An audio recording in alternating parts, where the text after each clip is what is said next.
Welcome to this reading and talk, which loosely follows the spiritualist tradition for a Sunday service, but it is certainly for you if you consider yourself to be open-minded spiritual. I'd like to start by reading a very beautiful Native American prayer. My soul is my guide. Let me learn the lessons you have hidden in every leaf and rock.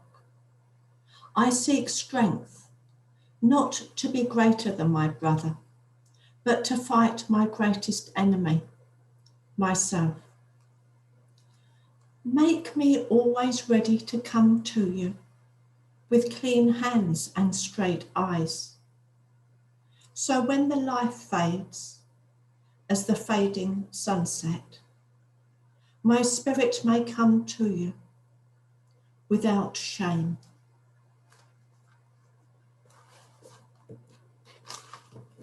I loved that reading the moment I came across it this morning, and I actually posted it on my mediumship page because I felt it would be perfect as the basis of an address.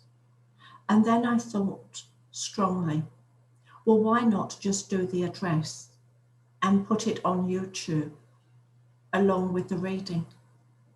Because although I've taken a couple of divine services recently, I don't have any in the coming few days. So this is one way that I can share what I feel inside my heart. And looking at that reading, when I look at when the life fades as the fading sunset, some people would say as they read the preceding lines that they feel it is perhaps preparing for somebody to walk into the other world. But I don't think of it in that way at all. I see it much more about life than it is about death, but much more about the continuance of life than it is about finite life. Yes, it is about life here and now, and how we live it, and how we uncover those lessons that are there within our souls, if we will but look. But I do wonder if any of us will ever find all of the potential lessons this side of life. And I personally think that is rather unlikely. But isn't it wonderful to think of life in its eternal form, as circles within circles, lives within lives, everything in connection as a kind of brotherhood. And I feel that when it is spoken there, that I seek strength, but not to be greater than my brother.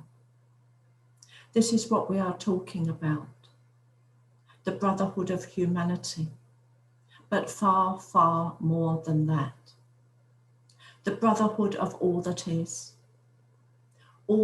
within creation, all that is created by the great God, the supreme creator, the great spirit, the almighty, the fatherhood of God, the motherhood of God, the great goddess.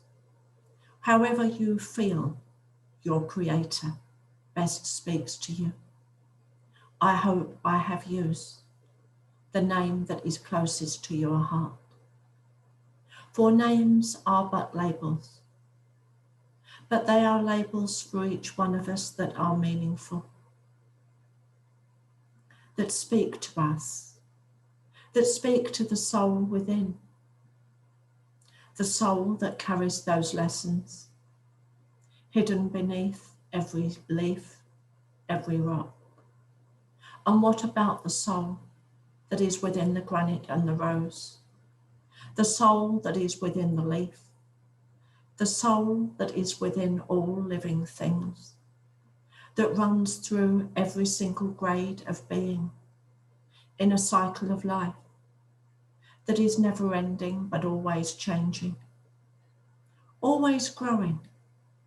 And we're part of that. We're part of that great cycle. And isn't that something to feel excited about? We may look out there in the world, knowing that there are many things that perhaps we don't feel happy about, that we wish were different, that we feel need to change. And there is one certainty in life, that change is always necessary, that change will always come to pass, and that we are part of that change. So we can look out and we can see so many things that we feel need to change. And most of us can look back over the previous year and year and a half and say that there is so much that they would wish had not come to pass. And yet we still, all of us without exception, have the opportunity to take new understanding, new learning, and to walk forwards boldly, to seek the strength that we need to walk our own pathways, but to remember that in so doing, we do not stand higher than the blade of grass, and we do not stand lower than the giants among us, because we are all life forms. We are all intelligent life forms. Those of us who think about it would quite often say that there is intelligence in everything, in the way that the earth works, in the way that the solar system works. It is all patterns within patterns, intricate patterns that are indeed so intricate. It is hard to see how a human mind could ever conceive of them, and certainly a single human mind never could. But those patterns exist, and those patterns, just like us, carry within them their own seeds of evolution. For we have a potential that wants to unfold, and for each one of us it is different. And sometimes we can feel that more acutely than at others as we go through our daily lives. But we can be sure that we are part of an upward climbing spiral. And isn't that a wonderful thing? An exciting thing. And when I look at that reading about always being ready to come to the Creator with clean hands and straight eyes, for when we tell the truth, we usually look very directly. And even if we know that that truth is not going to be met well with, we still have a directness. And that is sometimes the strength that we need. The strength to be direct and also to pick our moment. So we know when to unleash a truth that perhaps might not be met with too well, and when not to unleash that truth. And the answer to that can only be found in the heart of each one of us. But when there is this line about always being ready to meet the Creator, I think that is wonderful, because it's about approaching something in the right way. It isn't about, oh dear, I might leave this life tomorrow. For me, it is about embracing the highest that is within us and doing the best we can in this life with all of its turmoil, upheavals, sadnesses, challenges, excitement, joys, loves, precious gifts, all of those things that make life so special, that we really want to have in our lives. And then there are those times when we look back and we say, I wish. But if we look back at I wish, of course sometimes there can be sadness when we wish we had done something else, perhaps even just for ourselves, that we know if we made a different choice back then, the outcome would have been different. And we can kind of wish until the cows come home that we had done something else. And that is inevitable to some extent.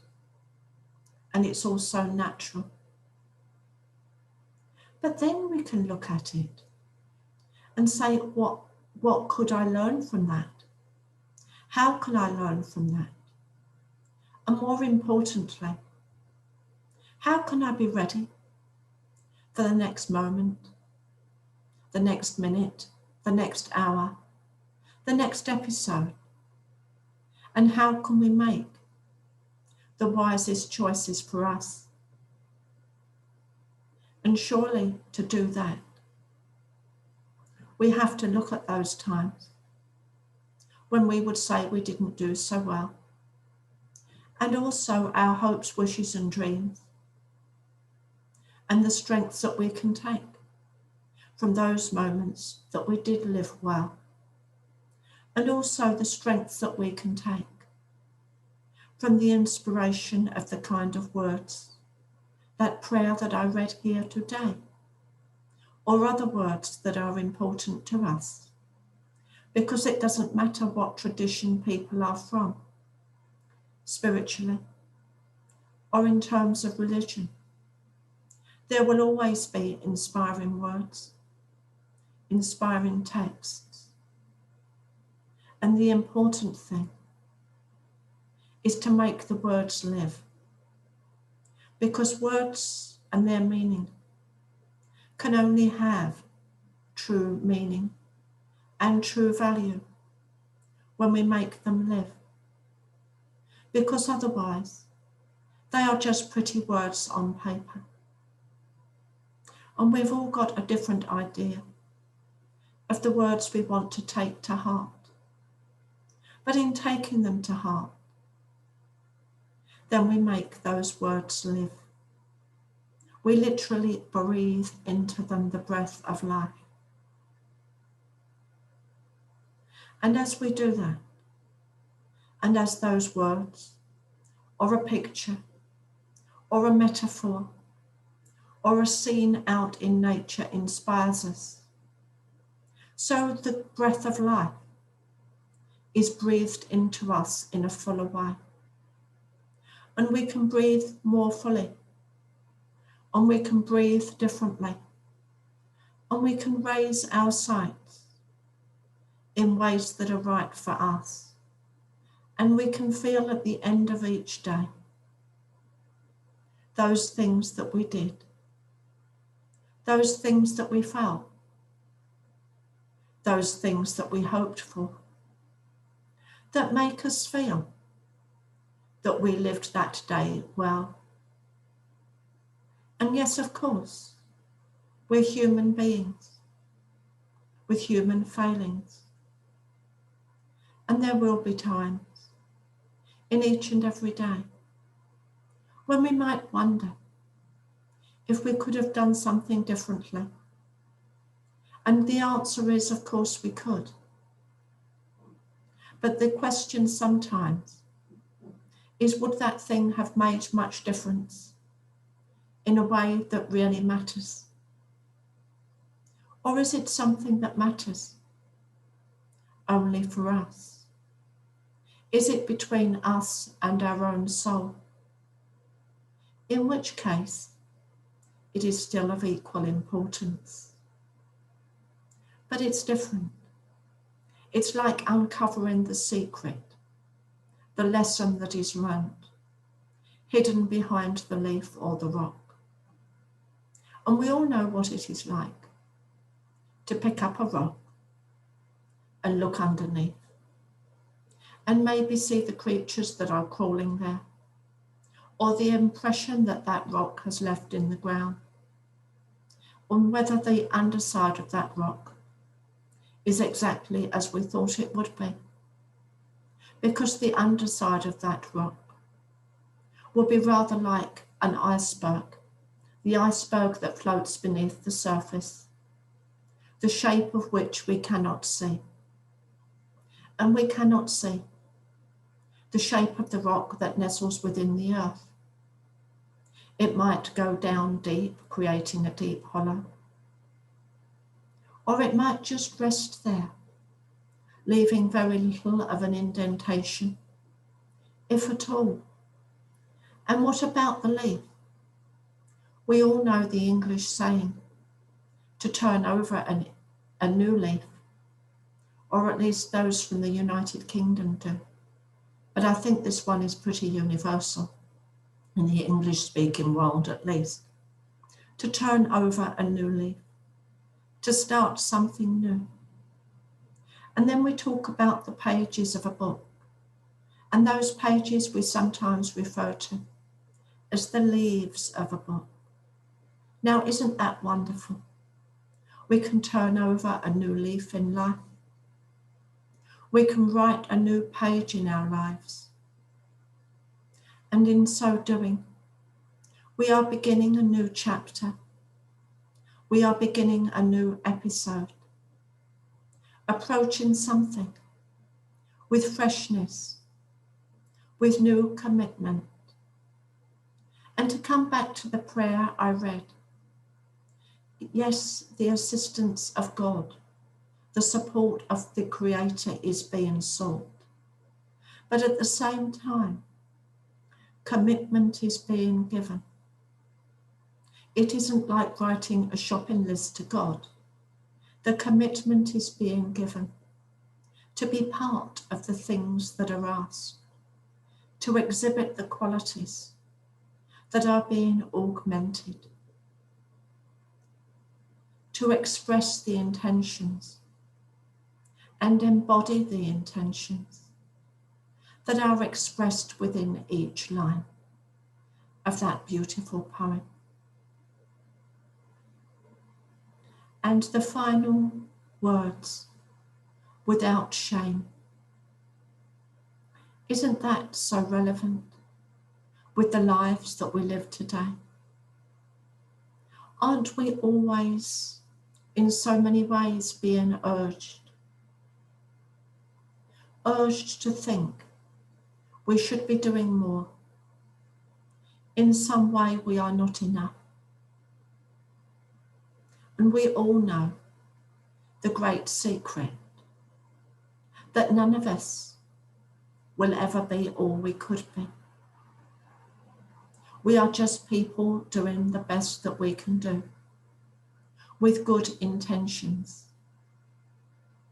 And provided we have good and honourable intentions, there is no need for shame. And I think that is what the prayer is saying, without shame. Not that we never do anything that we wish we hadn't done, because perfection is not part of being alive. It's not part of the lives that we live. And I would look at another American Indian tradition that shows that very beautifully. The Navajo Indians, when they weave their beautiful blankets, they leave a little stray stitch, an imperfection, so that the gods will not assume that the people are trying to be gods themselves by being perfect. And I think we can all relate to that in our everyday lives, especially this feeling that we sometimes have of we have to be more, we have to be better, we have to feel the pressure of that to be fully alive. But what about if we just do the best that we can and allow the soul within to be the barometer. And what about people who are striving and doing well and having fun with life, who have found those avenues closed at the moment? Some people have lost their jobs. Some people have not been able to pursue hobbies or interests that really have required the getting together in person of people. And that doesn't mean that those people are not enough, but they often feel that way, when in reality, we can only be responsible for that which we have the capacity to choose, to do or to not do, to think or to feel, to aspire to. And that was what this beautiful North American prayer, its lovely words, spoke to me about this today. And it is my pleasure to leave my thoughts on this with you.